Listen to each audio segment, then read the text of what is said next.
Hello everyone. Actually previous video कुछ technical issues की वजह से बीच में कट करना पड़ा। सो ये उसी वीडियो का पार्ट है, हम इसमें इसको कंटिन्यू करते हैं। आइए शुरू करते हैं। हम बात कर रहे थे स्टैटिक्स इन प्लूरल सेंस। सो उसमें ये आपका 5 पॉइंट है, सिग्निफिकेंस चल रहा है आपका इसमें। Statics are collected for a predetermined purpose. जो स्टैटिक्स है वो किस लिए कलेक्ट करेंगे?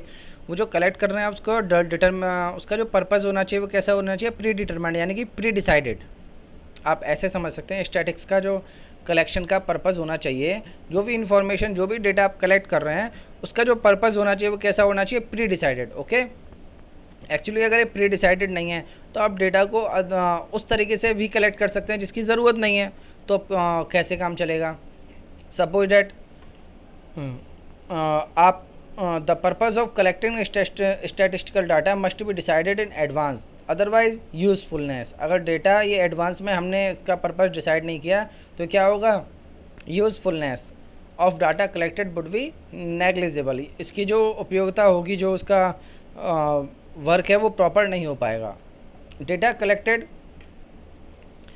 in an unsystematic manner and without complete awareness of purpose will be confusing and cannot be made on the basis of valid conclusion। इसके बाद क्या होगा? हम उसके जो बेसिक कंक्लूजन है, जिस कंक्लूजन के लिए डेटा हमने कलेक्ट किया था, उस कंक्लूजन को गेट नहीं कर पाएंगे, वो कंक्लूजन नहीं मिल पाएगा। आप इसको एक एग्जांपल के थ्रू बेटर समझ पाएंगे। मान के चलो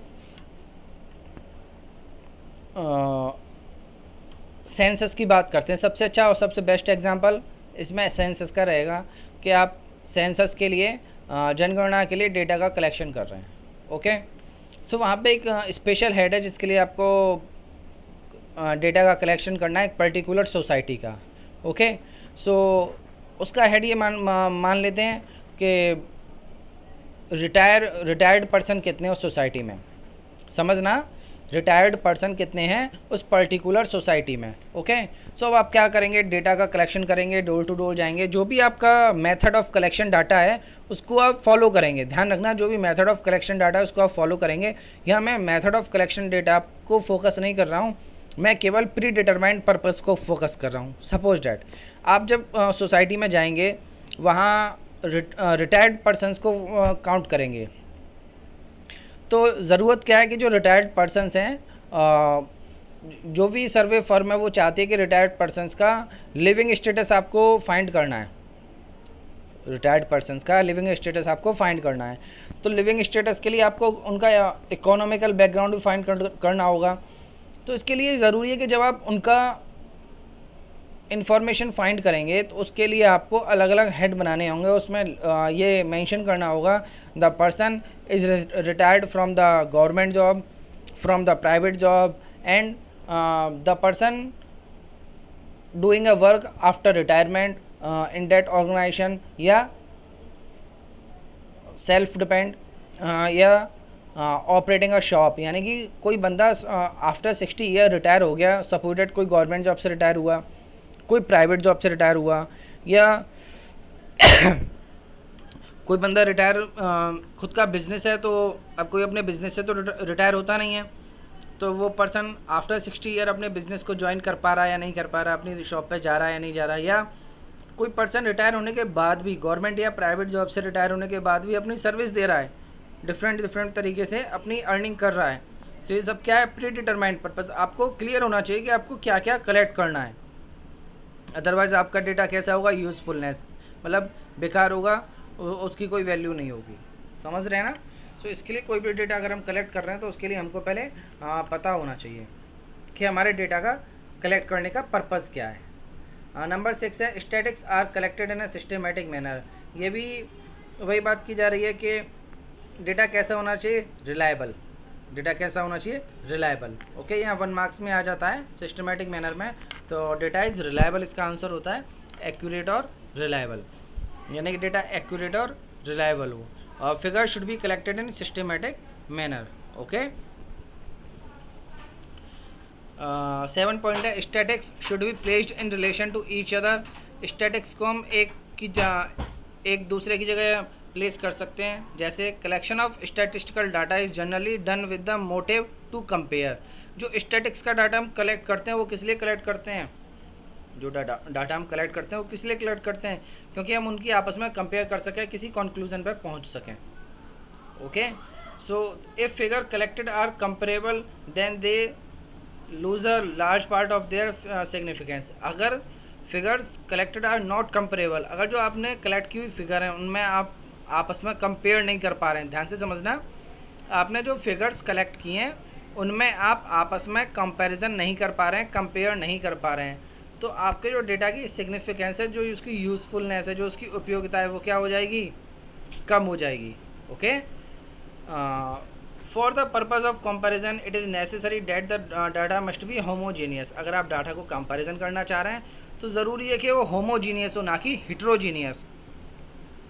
आगे वीडियो हम डिस्कस करेंगे होमोजीनियस और हेट्रोजीनियस के बारे में। वैसे आप लोग को पता होगा होमोजीनियस और हेट्रोजीनियस के बारे में। सपोज दैट मैं आपको एक एग्जांपल देता हूँ। आपने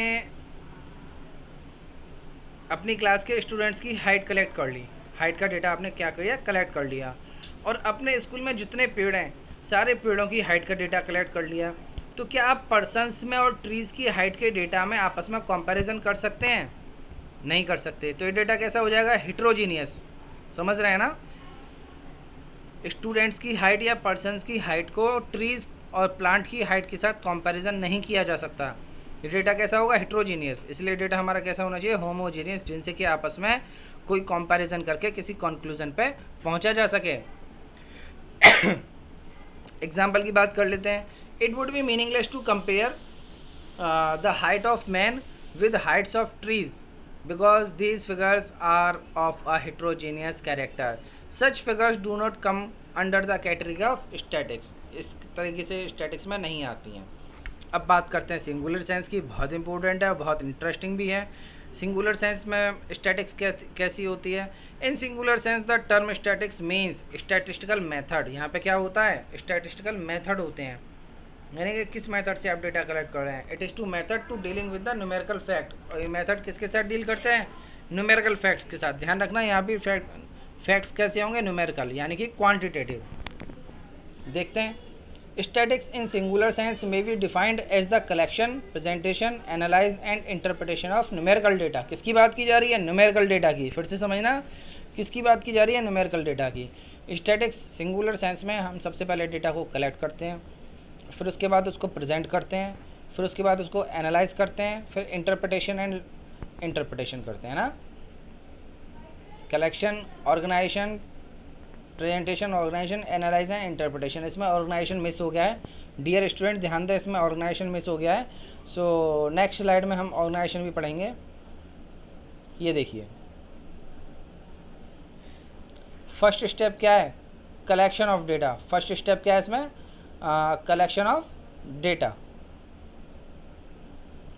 कलेक्शन ऑफ डेटा में क्या होता है, फिर से आप समझ रहे हैं, कलेक्शन ऑफ डेटा जो फर्स्ट स्टेज इसमें क्या होता है, हम डेटा को कलेक्ट करते हैं। क्या करते हैं, डेटा को कलेक्ट करते हैं।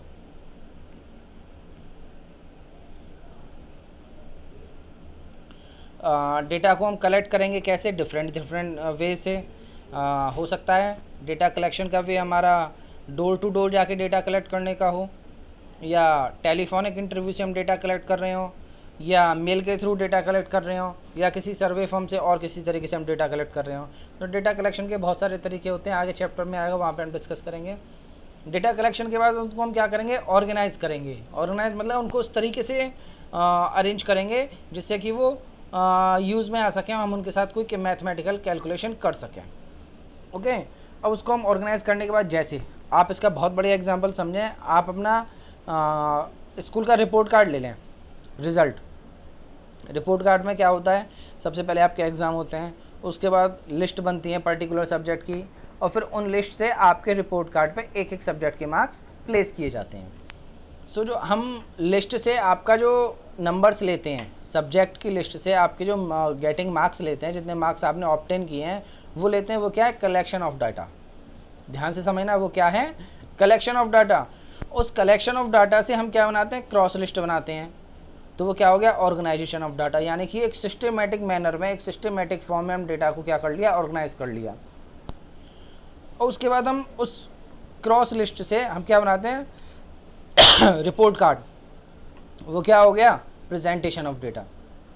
क्या किसका एग्जाम्पल हो गया? वो प्रेजेंटेशन ऑफ डेटा का। अब रिपोर्ट कार्ड पे हम क्या करते हैं? एनालाइज करते हैं कि स्टूडेंट इतने सब्जेक्ट में फेल है, या आप खुद से एनालाइज करेंगे मेरे सब्जेक्ट में मार्क्स कम आए हैं, ज़्यादा आए हैं, या कौन किसने टॉप किया है और एवरेज मार्क्स कितने हैं। क्या हो गया? Analyse of data. फिर उसके बाद क्या आता है? Interpretation of data. तो वहाँ पे हम डेटा को क्या करते हैं? इंटरप्रेट करते हैं। ओके, आगे चलते हैं। तो हमारा जो फर्स्ट पॉइंट है, फर्स्ट पॉइंट क्या है हमारा? Collection of data. Collection of data में क्या होता है? It is the main and the first step, क्योंकि ये मेन है और फर्स्ट स्टेप है। यहाँ से क्या होगा? डेटा कलेक्ट होगा। अगर डेटा कलेक्ट ही नहीं होगा तो आप उस पर कोई वर्क नहीं कर पाएंगे। Okay, in statistical inquiry the technique of collection of data depends upon the objective of the study. जो टेक्निक है डेटा कलेक्शन की वो किस पे डिपेंड करती है? स्टडी पे। मैंने आपको बताया डेटा आप डोर टू डोर जाके कलेक्ट कर सकते हैं, टेलीफोनिक इंटरव्यू से डेटा कलेक्ट कर सकते हैं, मेल ईमेल के थ्रू डेटा कलेक्ट कर सकते हैं, या और किसी तरीके से डेटा कलेक्ट कर सकते हैं। और हम डेटा कैसे कलेक्ट कर रहे हैं एग्जामिनेशन का? आपकी लिस्ट से। जो सब्जेक्ट टीचर से हमें लिस्ट प्रोवाइड कराएंगे उससे हम डेटा को कलेक्ट करेंगे और हम उसको क्या कर रहे हैं? फिर ऑर्गेनाइज कर रहे हैं। After collection the data is organise in a proper form which involves editing and classification. इसमें क्या होता है? एडिटिंग होती है और क्लासिफिकेशन होता है। भाई आप कहेंगे सर क्लासिफिकेशन क्या होता है? क्लासिफिकेशन होता है कि हम सब्जेक्ट वाइज मार्क्स आपके लिख रहे हैं, क्लास वाइज लिख रहे हैं, या स्टूडेंट के नेम वाइज लिख रहे हैं। This is the classification. तो उसमें हम क्या बनाते हैं? आपकी क्रॉस लिस्ट बनाते हैं। क्या बनाते हैं? क्रॉस लिस्ट बनाते हैं। देन उसके बाद है आपका ये स्लाइड आगे पीछे नहीं हो रही है।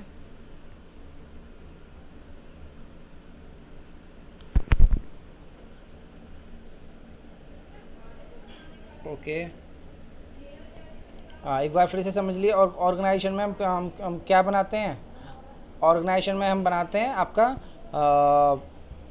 Cross list. क्रॉस लिस्ट में क्या होता है? सारे सब्जेक्ट्स के मार्क्स एक बड़े से पेपर पर लिख दिए जाते हैं। ओके,